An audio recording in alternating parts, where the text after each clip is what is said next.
It's a big night for TNA Impact Wrestling tonight on Spike. First time ever overseas. The broadcast taking place from over Wembley Arena in London. You can watch the show, Spike TV tonight, 9 o'clock Eastern. And joining me right now from TNA is the superstar Sting. Sting, thanks for the time. How's everything going these days? Hey, it's going great, but correction, TNA's been to the UK, I think 3-4 times. Right. This is my first trip, Hogan's first trip with TNA Impact. But I think this is the first time that the Impact show has been done from overseas, correct? That's true, yeah, you're right. What was it like for you to go overseas? I know you had done it previously, but what's it like now being a part of TNA going overseas? Well, you know, it's more special now than it's ever been. Number one, we realized that 1994 was the last time Hogan was there, and I was there on that same tour. And for me, it was 10 years ago, approximately 10 years ago I was there. So realizing that, you know, the wave is coming to shore, you know, for Hogan and for Sting and, you know, even for guys like Ric Flair. You know, Rick wasn't on the trip, which was, you know, would have been good to have him there. But anyway, just to know that you're there, and wrestling fans have this sense that, you know, this could be the last time. Is TNA more popular over in England than it possibly is in the United States? Yes, it is. I would say beyond any shadow of a doubt, it just is. Here, you know, they're programmed. You know, it's WWE, but you know, we're slowly but surely gaining more momentum as time goes on. Kind of has the feeling that, you know, WCW had all those years ago. We launched a Monday Nitro show, and the rest is history. We gained names all at the same time. Well, TNA is doing that. We're gaining all the names. The only thing missing now would be the live show, which, you know, I'm gonna be pushing for that.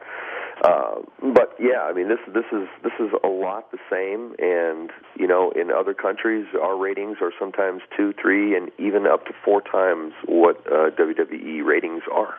How far do you think TNA is away from having the Impact Wrestling show go live on a week-to-week basis? Man, you know, I wish I could answer that question. I've been so, you know, involved in the wrestling side of it all these years. It's only now that I'm kind of starting to look in different directions now. And, you know, what can I bring to the table here as a non-wrestler? And, you know, I mean, I know Hogan would like to go, you know, and do a live show. I believe that's what he believes as well. But as far as, you know, the inner workings and dealing with, you know, the Spike people and all the suits and ties and everybody, I'm not there. So I can't give you a good answer. I don't know. I wish that we could do that, and of course, I would like to do it in a different city every week. Are you surprised that you're still wrestling and in the ring at this stage of your career? Yeah, I am. I never imagined that I would be, you know, 25 years later still wrestling. I used to look at the guys like, you know, Ric Flair, Dusty Rhodes, and the Four Horsemen, and even Hulk Hogan, and the generation of guys before me, and think, why are they, you know, sticking this out for so long? And you know, now I get it. Here I am all these years later. It's the crowd and the nostalgia of it, whatever it is, it just draws you back.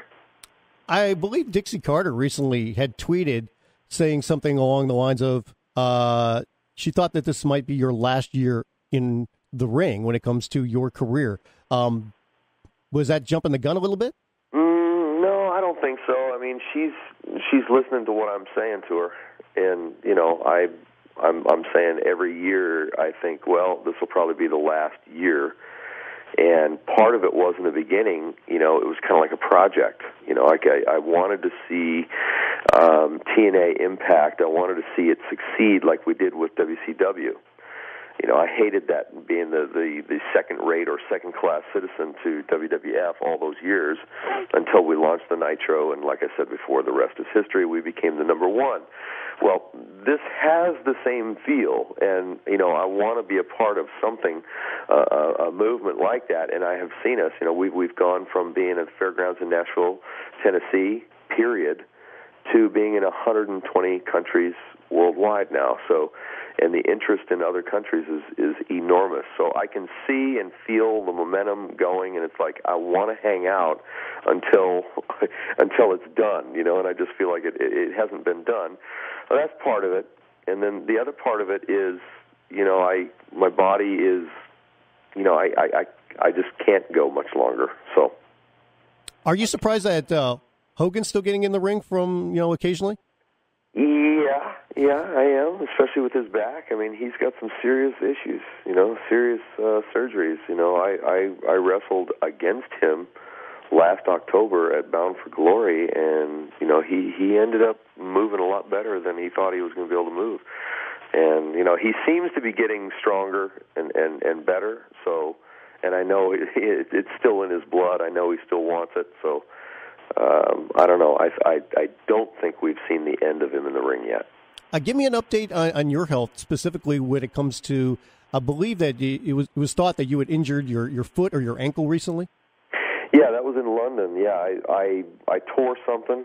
I went to make a move in the ring, and something tore in the bottom of my right foot, and I thought, oh, no, I hope it's not the Achilles tendon. If it is, then I'm done. Wrestling is officially over with. And that night, I said a few words to the crowd in London, and that was part of it. I said, look, I don't know if I'll be back. I don't know what this injury is. I'm hoping it's not serious. And, the more I was moving around, kind of limping around on it, I could tell it wasn't. I didn't think it was the Achilles tendon.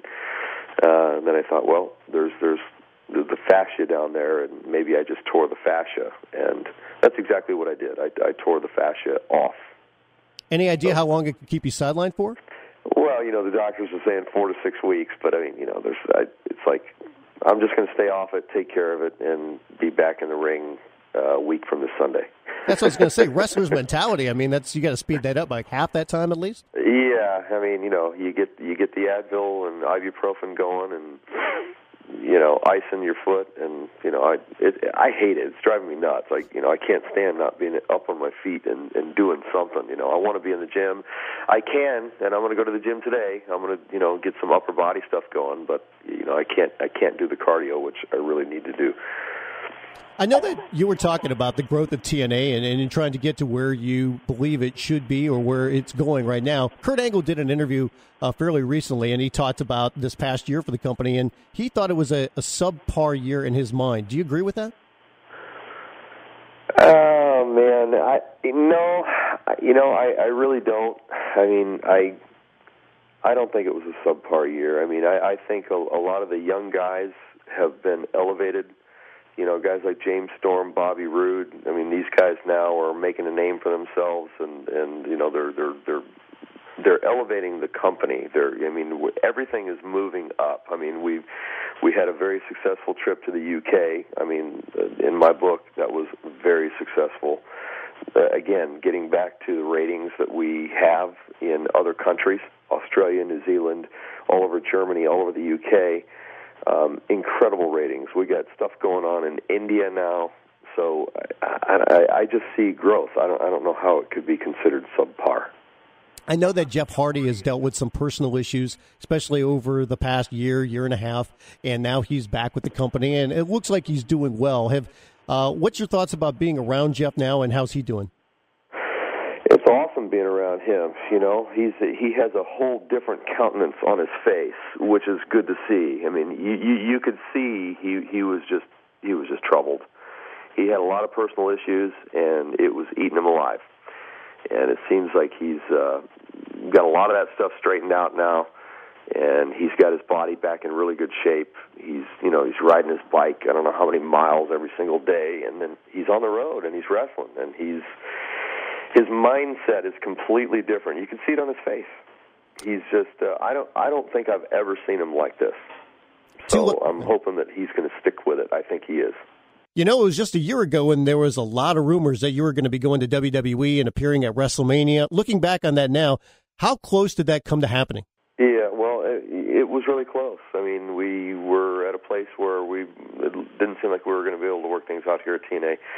But we did, and I'm glad, and here I am. It's a historic night for TNA Impact Wrestling as they broadcast tonight on Spike TV from Wembley Arena in London, England. Everybody can watch it, Spike TV, 9 o'clock Eastern. Sting, thanks again for the time. Appreciate it, and best of luck as you go forward with your wrestling career. Thank you, and Twitter me at Sting. Will do. All right. Thanks, man. Appreciate it.